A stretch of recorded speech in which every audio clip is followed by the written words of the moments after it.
Hello, my name is Eric Agori, and this is a video of some experiments I'm doing with LiDAR. This is a mobile robot running, the robot's about a foot by a foot, just to give you an idea of scale, and I've got it running around the house. The algorithm here is designed to look for distance.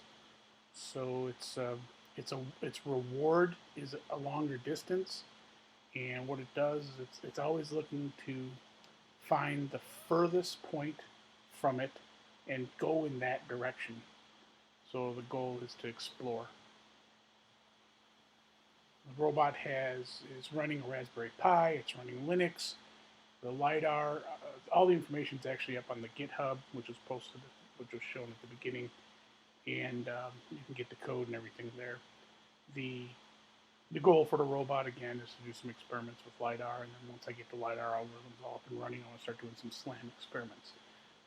This video was originally 23 minutes long, so the video is ×2, so it's running a lot faster. I also edited a bunch of stuff out because I had to shorten the video to get it down to a reasonable limit.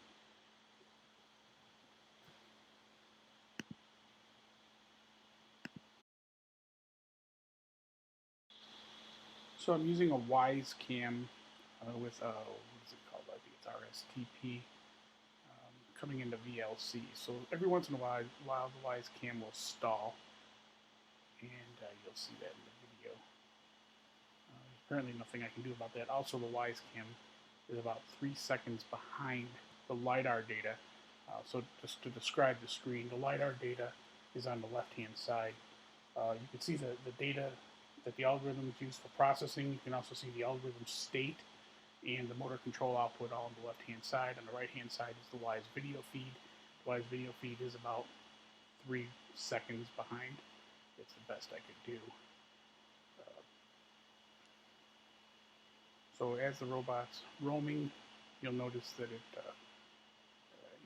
because it's always looking for the furthest point, it goes through doorways and it avoids walls. So the robot, bad is a short distance, good is a long distance.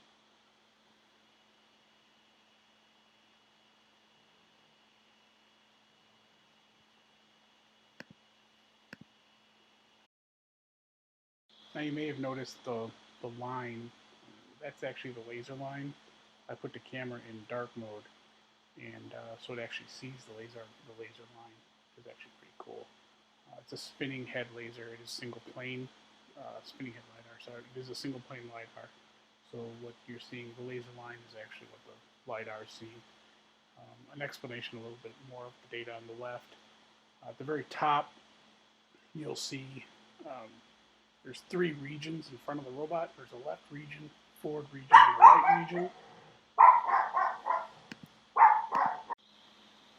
So the robot, when it's moving forward, looks at a plus or minus 45 degrees off the nose for the LiDAR.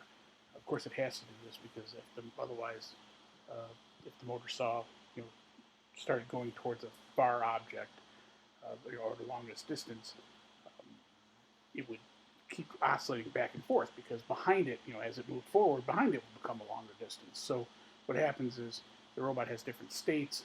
When it moves into the turning state, it spins looking for the furthest distance point, the furthest point. But when it goes into its forward stage, it concentrates on, plus or minus 45 degrees off the nose. Now, if you look at the left-hand side,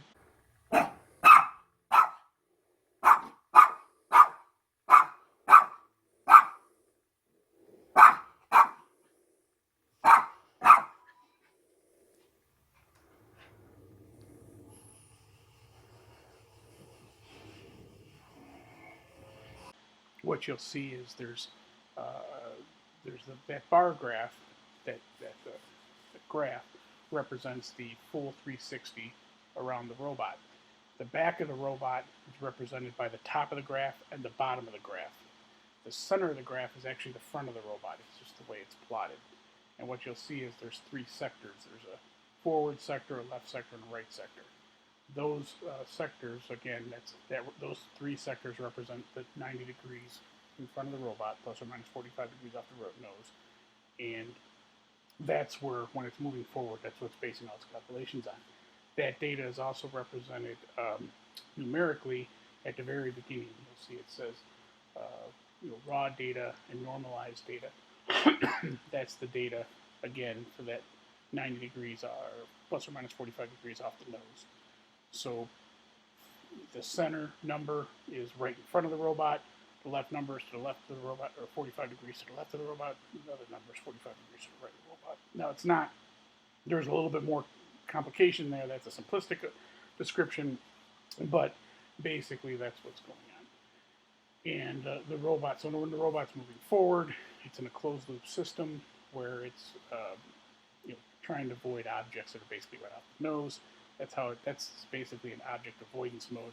When the robot gets too close to something, it goes into a looking for something interesting mode. That's what I call it, or state. And in that case, it'll actually spin looking for something interesting.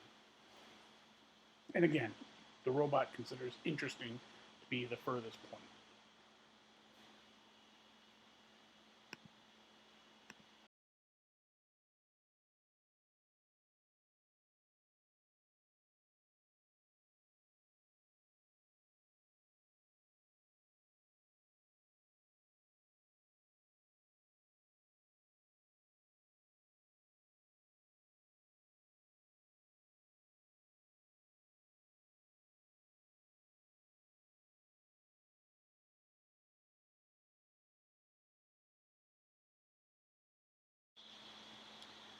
So Lulu, that's the little dog in the video, really dislikes the robot, and she she will she tries to bite the wheels for some reason. I'm not quite sure why, but again, she's in the video a lot. She interacts with the robot actually quite a bit.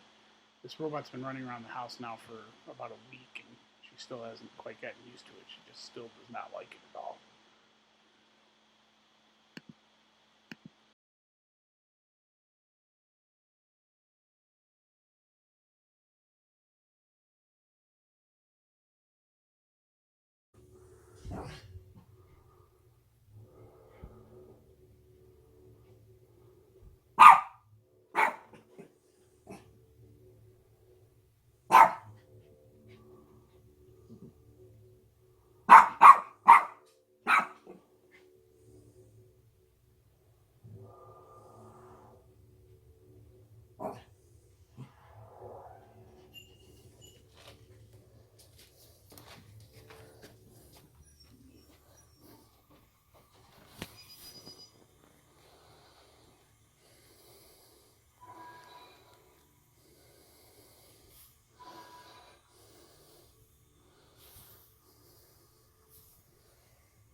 So here you can see me standing in front of the robot to go in for it to go into its discovery mode and looking to turn. It's going to spin around and look for the longest distance, and you can see it. It says something like state, looking for something interesting. I think I called the state. So what it's going to do is it's going to spin around and look for the longest point.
So here I'm blocking the robot from going into the laundry room because I want it to turn.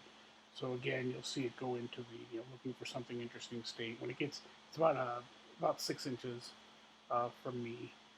About actually it's about half a meter, so it's a little bit more than a foot. Um, when it gets to that distance, it will go into the looking for interesting point state. And what it'll do is it'll start spinning, and it'll look for the longest, the furthest point from the robot, and it'll start going in that general direction. Everything runs on Linux. What the screen sharing that you're seeing is actually on my laptop, uh, and I'm SSH'd into the robot, into the Raspberry Pi. So you're seeing my console there, and then of course the video you were seeing before was a video window. And again, check out the GitHub website if you want to see the source code. There's a bunch of other information. All the documentation for the robot and the LiDAR sensor and everything is there. And the motor controller, and if you want to buy the parts, I put the Amazon links in there as well. All the codes there that I'm using, everything's up on GitHub.